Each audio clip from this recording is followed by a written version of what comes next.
Hey guys, it's Mitch. How's it going? Well, we've hit the first issue of DEATHBLOW and Wolverine, and it turned out way better than we ever expected it to be. I'd say way better than it had any right to be. So now we're here to see if the second installment lives up to the first. We're taking a look today at DEATHBLOW Wolverine number 2. So just before we get into it, if you enjoyed the channel, if you feel like you might want to help out a little bit, go subscribe on my Patreon. Links are in the description, gives you early access to everything I do, helps out the channel, helps to buy new comics. So the first issue of this kind of knocked me on my ass. I was not expecting it to be anywhere near as good as it was. I mean, particularly in terms of the artwork. Like, the story is competent. It's reasonably good as the first issue of a 4 or 6 issue miniseries. I think that would have worked really well. The only problem, of course, is that it only turned out to be a 2-issue miniseries, and we're going to see here that there's all sorts of problems with the story in that regard. But DEATHBLOW Wolverine number 1 turned out to be one of those comics where you're fine having it regardless of the quality of the story, just because the art is so goddamn good and, just uses every trick in the book. There is love and enthusiasm and skill on every page, which is all you can ask for from the art perspective on a comic book. The story was, I'm hesitant to say like humdrum, but it's just kind of standard. We harken back to like 1982, I think it was, because that's when the Wolverine miniseries by Chris Claremont and Frank Miller was done. And this is very much evoking that era of Wolverine. Logan lives in San Francisco with his girlfriend. His girlfriend says there's weird shit going on with her mom. Wolverine and his girlfriend go to visit his girlfriend's mom when suddenly ninjas attack. There's no real explanation, so the only question is the attack awesome? And yeah, it kind of is.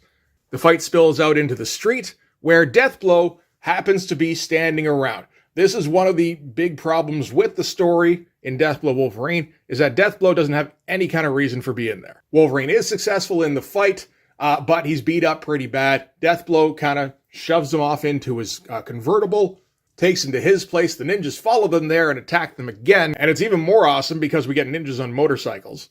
But DEATHBLOW and Wolverine are able to escape. They make their way back to Wolverine's girlfriend's apartment, which is, already a little problematic. We're already circling back, but they find out that Wolverine's girlfriend is missing and there's a weirdo in a top hat there. That's always bad news. So yeah, nothing really groundbreaking in terms of the story. Pretty run-of-the-mill kind of stuff, but good enough to get the story off the ground and serve as a structure for the incredible artwork. So I think that's basically what we can hope for here, right? More incredible artwork. Maybe not to the same kind of level, but like hopefully along the same lines, and a solid story underpinning the thing. Which, honestly, we're not 100% going to get. And I think a big part of that is due to the fact that this is a Marvel Comics publication. The first issue of DEATHBLOW Wolverine was released September of 1996. Marvel's on a schedule, and not only that, but they're, on the verge of bankruptcy. And the second issue here is dated February of 1997. We're talking 6 months. So I'm going to go ahead and guess that Marvel, was kind of excited about the prospect of this miniseries and maybe expected it to be longer running. But then when they got an idea of just how long it was going to take for the team of Aaron Wiesenfeld and Richard Bennett to produce issues, they realized there's no way that we can schedule anything around this. We can't market this when we don't know exactly how long it's going to take for an issue to come out. We can't advertise an annual series. So I get the feeling this issue was more than a little truncated, a little rushed. So we can start with the cover on this, and I think the cover is a pretty good example. This is not anywhere near as good as the cover to Wolverine DEATHBLOW number 1. The cover for DEATHBLOW Wolverine number 1 was very design heavy, very European influenced. It was subtle and had an interesting composition. This has none of that, other than, the weird style that Aaron Wiesenfeld and Richard Bennett are using for this issue. This is kind of a standard Western composition, really. Just your two guys looking at nothing, flexing, grimacing even when we're looking at Wolverine at least, but looking kind of aimless, really. And in 1997, using a terrible digital effects background. Maybe the best thing about this is that Aaron Wiesenfeld is focusing on the size difference between Wolverine and DEATHBLOW. Like, he wants to get the size for Wolverine accurate. But yeah, not an impressive cover to start off with. All right, so we're going to get right into it. This is the inside cover right here, so we're going to get directly into the action. So we're picking up immediately after we left off. We're in Wolverine's girlfriend's apartment. The place has been trashed, and in there is a grinning guy in a top hat. Horror of horrors. Very good splash to open things up with. Does not come close to matching the splash to open up Deathblow Wolverine #1, but like very little does. But it's all in proper perspective by the looks of it. The proportion looks about right on everything. No shadows whatsoever, other than a little bit of digital shadowing here and there. And maybe the weirdest thing is Deathblow here, just standing like, oh, okay, top hat guy. Yes, this is the next thing, obviously. This is also going to be representative of this issue as a potential threat makes itself known. Wolverine goes to investigate, and Deathblow stands behind him going, huh. And not much to glean from Wolverine's girlfriend's apartment other than she plays the accordion. So maybe they're doing you a favor by taking her away. Wolverine immediately runs up and slashes at the dude in the top hat and cuts his head right up. That looks friggin' awesome and gross. Very cool. Kind of what you always wish you'd see from, Wolverine in one of these things. But directly after he's finished hacking the dude up, he appears behind Wolverine again saying, hey, feel better? And turns out he's floating cross-legged, and he's going to now deliver the exposition. So we've learned that this guy at least isn't susceptible to physical harm. Or this kind of physical harm, anyway. So Top Hat Guy is going to tell Logan about how his girlfriend was kidnapped. She's being held in a dark place surrounded by magic, and she needs his help. And Top Hat Guy is here on behalf of somebody named the Librarian. Deathblow has no idea who that is because Deathblow is of no use. Logan knows, though, because this is basically his show.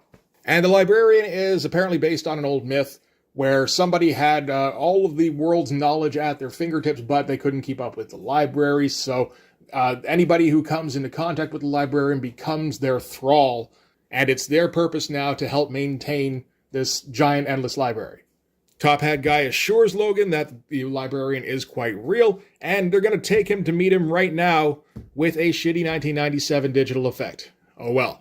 At least we got a cool version of Wolverine and Deathblow getting stretched out as they get transported, but the shitty digital effect is a little disappointing. And if you look here, because one of the hallmarks of Wiesenfeld and Bennett is detail. Like I said before, unjustifiable amounts of detail. And we're really not getting any of it in here. We are going to get it from time to time in this issue, though. This isn't to say that they're completely slacking off. They're not. I think what happened is that they're focusing on specific spreads, specific images, and spending, I don't even know, a week, 2, 3, on the ones they consider to be the priorities. Everything else is going to get a bit of a minimalist treatment like this. I mean, you can see the speed with which Richard Bennett is inking this shot of Logan down here. The rest of the page is actually, it's pretty good in terms of, I don't know, just there seems to be enough effort put in. And which isn't to say that there's not enough effort here. It's just, it's much quicker looking than they usually do. So, remember what I said about detail? Wolverine and Deathblow get teleported to the aforementioned library, and all the detail in the world is going to be poured into this library because this is the establishing shot. This is going to be a sticking point on the plot. You can't say there's an endless library with just row after row of books and then show, a big empty room with the hint of books off in the background, but it's low lit with candles, so you can't really tell. But you see here, we're going to get our very detailed shot from a fairly wide distance of just, one or two of the rows of the library here. In excruciating detail, we get tables full of workers in the library. And because that wasn't enough, Richard Bennett is going to go ahead and crosshatch the shit out of the floor here. Because this isn't just a case of Aaron Wiesenfeld doing the pencils, he's doing the breakdowns. And he's leaving up all the detail to Richard Bennett, which is both a great idea and a terrible idea. It's a great idea if you don't give a shit about your schedule. Wolverine goes to check out one of the assistants sitting at the table here. Assistant has no face, which is creepy. From behind them, the librarian themselves addresses Logan, saying, don't do that. Those are my assistants. They're busy. They have work to do. Quit messing with their not face. So not as hyper detailed here, but definitely detailed enough to get the page across. And pretty sweet angle for our first shot of the librarian. Get that low angle so you get the librarian feeling like they're, bigger than they actually are. They're more powerful, that sort of thing. So now we're going to get, I think, a brief history of China, from like a mythological point of view, where China was, the forefront of technology 5,000 years ago. Although it wasn't entirely technology, it was kind of a balance between technology and magic and expanding the mind, that sort of thing. And we get some pretty sweet flashback sequences that aren't hyper detailed, but they're very nicely set up. Aaron Wiesenfeld would go on from here to become, a full-on fine artist. And I mean, you can kind of see it with shots like these. Like, these are beautifully composed. So this is basically the crux of the plot here. There came a natural disaster of such magnitude nothing since compares. In a desperate attempt to save her people, the High Priestess cast a spell to remove the spirits from their bodies and suspend them in an urn. Oh, this is the Mummy too, isn't it? Their time on the earth was at an end, but one day, these millions of spirits would be drawn from the urn and they would once again rule the earth. And this is that day. And Logan's girlfriend, of course, is the key to this. She is the last descendant of the High Priestess. She has a magical power bestowed on one child in 100 generations. She has the power to bring these ancient people back to life. So anyway, we get the rest of the story where the survivors of the natural disaster were able to hang on and just kind of scrabble out a meager existence for the next, 5,000 years. So this isn't China specifically. This is just a particular country that became kind of a band of roving nomads. And they've been waiting for an opportunity to find someone who's a descendant of the High Priestess to resurrect the souls stuck inside the urn and retake the earth, something like that. Yeah, millions of spirits lay dormant in that urn, but when they come out, they will need bodies. Every person from Marin County will be possessed. They will be an unstoppable army. So they're not just going to conquer the earth, they're also going to possess everyone in Marin County. This is a threat of municipal proportions. So, anyway, the point is that the librarian thinks this would be bad. And they can't intervene directly, so they're getting Wolverine to get involved because, Wolverine's girlfriend is kind of the focus of all of this. So, he's already got stakes in the game. Librarian gives Wolverine a magic MacGuffin that he's supposed to stick on the urn that will cancel out any kind of transference or soul repossession kind of stuff, and then kicks them back out of the dimension they're in and back to San Francisco, I suppose, after giving them an address to go to. That's handy. So, back in Sung's apartment, or maybe it's Wolverine's apartment, I'm not even 100% sure. They quickly recover because there isn't time left in this issue to show, a page or two of recovery and discussion. They've got to get going right away. You may note DEATHBLOW has done nothing in this issue so far and has no reason to tag along, except that Wolverine lifts up a secret hatch in the apartment, showing that there are all sorts of guns hidden here. So now DEATHBLOW's on board. And then they're going to run away down the alleys. Fun shot here of them being all kitted out. This almost feels like, all right, here it is. Get it out of your system. Wolverine and DEATHBLOW are teaming up. They're not going to be seeing very much of each other for the rest of this issue. It's fun stuff, though. This whole spread is pretty fun. So Wolverine and DEATHBLOW make their way to Chinatown in another awesome, overly detailed panel. Another establishing shot. I think Aaron Wiesenfeld and Richard Bennett are prioritizing making sure we set the scene before we go and involve ourselves in any action in a particular background. Tons of detail all over the place. Every single brick in the wall, which is tradition now. Pretty great use of perspective. I was going to say it feels a little bit as though this is on an incline, though. But then I remember that this is San Francisco. That's probably correct. And the fact that these, crates everywhere are not... It's not entirely lined up with the lines of perspective. This is 3-point perspective, but he's also shifted stuff this way and that to make it look more random and organic, which is the kind of thing I have difficulty wrapping my head around, but it looks fantastic. So they're just going to walk through the market, and DEATHBLOW immediately gets shot at. I assume this is a case of the evil ninjas are on the lookout now for DEATHBLOW and Wolverine, and they're everywhere, I suppose. They did get the address from the librarian, so it makes a little bit of sense for, I suppose, everybody in this area to be some kind of ninja agent. But it's not like they're looking into anything particularly suspicious. There hasn't been any kind of lead up. Guys start shooting at them immediately. And DEATHBLOW does the most awkward rolling around avoiding gunshots I think I've ever seen in a comic book. He kind of did this in issue 1 as well. But we learn DEATHBLOW's response to getting shot at is to do a belly flop, start breakdancing, and then starts shooting back while lying in a prone position, which I don't mind, actually. I mean, this, again, feels kind of like European in that we're not going for traditional poses, like not even action movie poses. These are just, if a dude had to awkwardly flop to try and avoid gunfire, this might be something he might do, I suppose. I don't know if he'd do like a Y-split, but he's got to get that gun out of the ankle holster somehow. And this is, I think, about as much time as Deathblow is really going to get over the rest of this issue. At least on his own, anyway. We get the result of Deathblow, firing back, which is all the evil, I don't even know, just evil people. They're just like henchmen getting blown away. Looks pretty great. Nice speed line work. Deathblow here screaming off in the distance and finds a trail of blood, which he's going to follow to an open door here. Goes downstairs to an overly cross-hatched wall. I like the feeling like we're in some kind of sub-basement. All this piping looks very nice. And follows a trail of bodies that eventually leads him to the silhouette of Wolverine, who's a few steps ahead of Deathblow.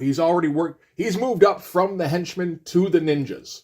Very fun sequence with, Deathblow kind of casually walking up while off in the distance.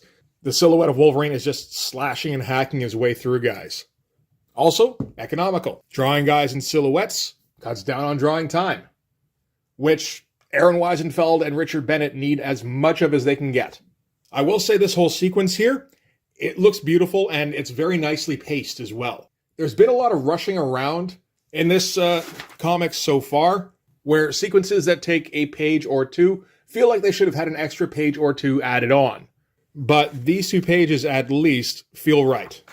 So Deathblow comes up behind Wolverine. Wolverine's still in hacking mode, so, immediately turns to go and slash Deathblow, but cuts up short. Wolverine says he's picked up Sung's scent. He figures she's being held down below, so he's going to circle around, and Deathblow will somehow meet him down there.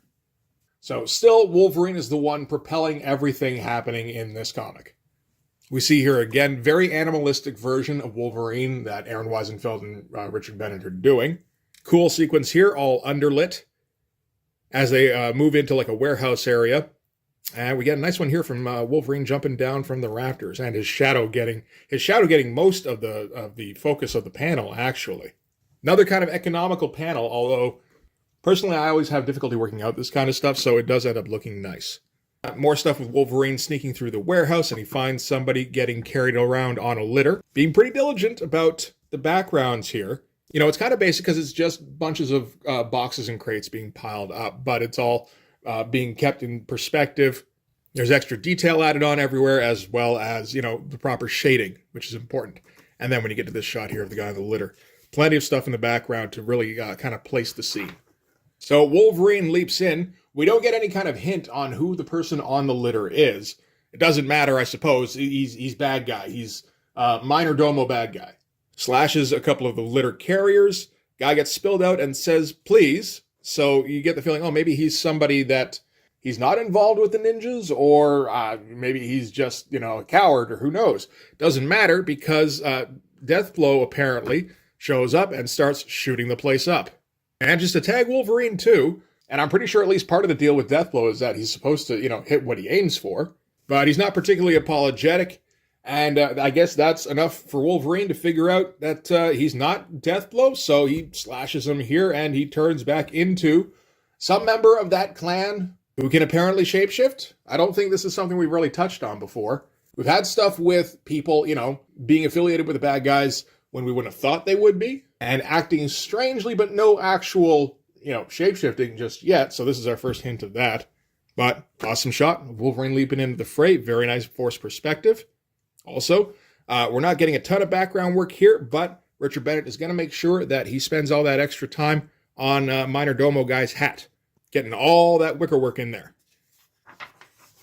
So Wolverine and Shapeshifter Guy have a bit of a standoff, kind of. Shapeshifter Guy does like a light show, but apparently Wolverine just walks up and stabs him through the stomach, and then runs away. So it seems like it should have been some kind of big deal confrontation. Again, maybe we should have gotten 2 or 3 pages out of this as opposed to 1. Wolverine moves on to the next area of the warehouse, which is like this whole built-up temple full of ninjas, and just kind of runs in and starts slashing. And Deathblow is in the middle of this somewhere. Oh, I guess that's him up there. It doesn't help too much that he blends right into the background. So no real indication of what Deathblow's been doing in the meantime. He's just right there, and Wolverine's like, okay, me too. And just hops in and starts slashing. Deathblow's like, did you find her? And Wolverine's like, no, when it's almost dawn, we're running out of time. So I forgot there was, I must have missed that there was some kind of ticking clock element in this. They got to put the magic MacGuffin on the urn before dawn or bad shit. You know, this thing, it's kind of falling apart in terms of the story. Not really in terms of the art, not 100%. We're going to get some great Frank Miller-esque piling on stuff here. As first, Deathblow is the focus of most of the ninjas, but he gets kind of hauled down, and Wolverine goes leaping after him. I think stabs the guy who was pulling on him, and then they, a bunch of ninjas just kind of, dogpile on them again. Again, very Frank Miller-looking stuff. And this is before 300 as well. Now, if I remember correctly, Frank was doing these kind of arrows in the Wolverine miniseries, but it wasn't like a staple or anything, so this is something specific that they pulled out of that. Like, it's almost like a deep cut reference. But great looking shots, these piles of bodies. This is pretty fantastic stuff. Does it carry on? Not really. Bunch of ninjas with bows and arrows all seem to take aim at Wolverine, but seem to hit the guys around him, and Wolverine moves on. I guess Deathblow might be taking care of them? Hard to say. He just kind of shoves a guy out of the way, which is a weird little moment that, I mean, considering all the stuff that appears to be cut out of this comic, you felt like you needed to include that in, but sure, why not? And just seems to saunter up to the urn here. Takes the magic MacGuffin out of his belt, puts it on the urn. Maybe they won? Nothing too special on these. And in fact, this page in particular looks quite rushed. None of these figures or faces look particularly great. And this panel down here looks pretty sloppy. I mean, it's the kind of panel that you might ink sloppily, so that's fine. But it also doesn't really jibe with the rest of the comic. So there's a big thoom, big flash of light, and smoke clears, and the ninjas seem to have stopped attacking. Oh, wait a minute. Deathblow here says, I don't know who you guys are, but you saved our tails. Oh. So the guys with the bows and arrows were the cavalry. It would have been nice if there was some kind of indication of that. I mean, they're dressed in white versus tan. So I guess that was how we were supposed to know. Home team versus away team. But yeah, I guess that at least explains why Wolverine was able to leave the fight when there were still like dozens of guys swinging. Yeah, that was not very well told. All right. Anyway, Deathblow's all super happy because, I mean, he didn't have to do too much, but it seems to be over, and they seem to have won. Wolverine looks into the light, I guess at the center of the thoom, and Sung comes out of it. I mean, this is a great shot here. Again, pretty messy in terms of the hatching, at least for Richard Bennett. But it looks really nice. Even with the digital coloring, it kind of fits in there. So that appears to be kind of the end of our story. They just kind of walk out of Chinatown. Deathblow gets in his convertible, which, well, I guess he had to drive over to Sung's place. It should be all full of bullet holes, but we're not getting too close to look at it here. Wolverine and Deathblow have a quick handshake, and Deathblow leaves the comic, having really had no part in it, like whatsoever. Again, really scratchy, like messy looking hatching for like Richard Bennett. No way, not around this time. So yeah, on a very tight schedule, I think. It probably got people breathing down his neck. All right, so Wolverine goes back up to the apartment to check in on Sung, who, I mean, she got kidnapped and now she's back in her house. So I guess he's just got to make sure she's doing okay, not having like panic attacks or anything. We cut up to Sung's room where she's checking her wardrobe and she has the librarian robe, which, I mean, it really kind of depends on it being in this issue, because if it had been in the previous issue, I don't think we would have remembered it. That's it there. And we only kind of see a glimpse of it. But yeah, no, that's definitely what that is. And turns around and, oh shit, Wolverine saw that. So she's the librarian? And I guess she faked her own kidnapping so that Wolverine would infiltrate the ninja organization and put the MacGuffin on the urn. So, I mean, it feels like the kind of thing where it's just like, we need a big twist to end this. What if she was the librarian all along? And I don't know if anybody said that doesn't make any fucking sense, but if they did, nobody came up with anything better, so they just kind of went with it. And they also said, we don't have time to show the big climactic fight. Like, I need like 12 pages of Wolverine and Deathblow shooting up ninjas. How am I going to resolve this thing? Oh, I know. We'll have some nameless cavalry force ride in and wipe out all the ninjas. And it's like, well, why didn't the nameless cavalry force infiltrate the ninja organization and put the MacGuffin on the urn? I suppose because Nameless Archer Cavalry Force issue 1 doesn't sell any books. But still, seems very much like they're probably... You know what this reminds me of? Is like when TV shows are scheduled, like they've written out scripts for 5 seasons, and they don't get renewed for season 3. So season 1 was awesome. Properly paced, expertly acted, everything is set up and pays off, all that kind of stuff. Season 2 is actually seasons 2 through 5 all squished together. We've got accelerated timelines, we've got Deus Ex Machinas to try and solve things that actual, plot progression would have solved if Richard Bennett and Aaron Wiesenfeld had 3 years to finish their 6-issue storyline. So, having found out that his girlfriend is actually potentially some millennia-old mythical person who runs a library, he decides, that's weird. I would have been okay with weird. I don't like that you lied to me. So now they're quits. And Wolverine, leaves, gets on his Harley, and decides San Francisco sucks. So at least we learned important lessons. The end. Oh, Wildstorm news. This is also a Wildstorm comic. And something called Savant Guard. With Savant and Majestic. Is that Harm? That might be Harm. Oh, Cybernary. Oh, they got the whole list down here. No, they don't. They got part of the list. Savant, Majestic, and Cybernary. And more. More being characters you've never heard of. There's our credits for Deathblow Wolverine number 2. And here is, I suppose, a catalog for the art of J. Scott Campbell. You too can get original pages by J. Scott Campbell in 1997. All you got to do is send in at this P.O. box, and if you want Gen 13, number 13, page 4, you can have it if you're willing to pay up the exorbitant amount of $165. Now, some of these are, considerably more. I mean, there's like 300, 350. There's a cover here that goes for $1,000. But that's the tippy top of the J. Scott Campbell catalog. There's no J. Scott Campbell for more than $1,000, but you better have that $1,000 ready.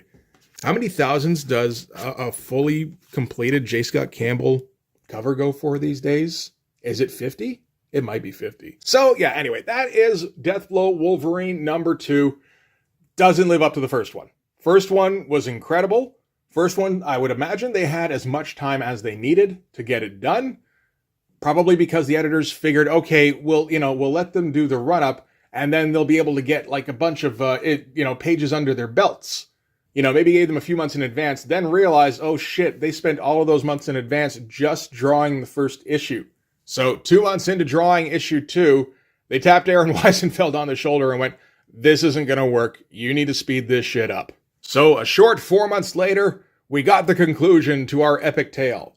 So story, you almost have to give it an incomplete. There's no way this was the original proposed storyline for this miniseries. Artwork, kind of similar. I mean, this feels like they were able to get a few of the pages, a few of the spreads done the way they wanted to, and the rest, they just had to kick them out the door as quick as they possibly could. Which is a bit of a shame. It's still a nice looking issue. Between the two of them, you really only need issue 1, and issue 1 is pretty spectacular, so maybe just buy issue 1. But in case you were curious what issue 2 looked like, that's it. Could have been worse. So I don't know if there's any more Aaron Wiesenfeld out there. I suppose there's probably more issues of Team 7. I don't know if I'm going to hit any more issues of Team 7. I might. I got a couple. And I've got one more issue by Richard Bennett that we're going to hit at one point. But for this one anyway, that's going to do it. Thanks very much for watching. If you like this video, please hit like, hit subscribe, hit the notifications so you know when the next one's coming out. Go over and subscribe on my Patreon. It gives you early access to everything I do, from the Blood Force stuff to the YouTube videos before they get uploaded to YouTube, as well as some Patreon exclusive content. You can also follow me on Instagram and DM me there for commissions, and you can join the Blood Force Discord server. But yeah, that's going to do it. Thanks again for watching, guys. I'll see you in the next one. Bye-bye.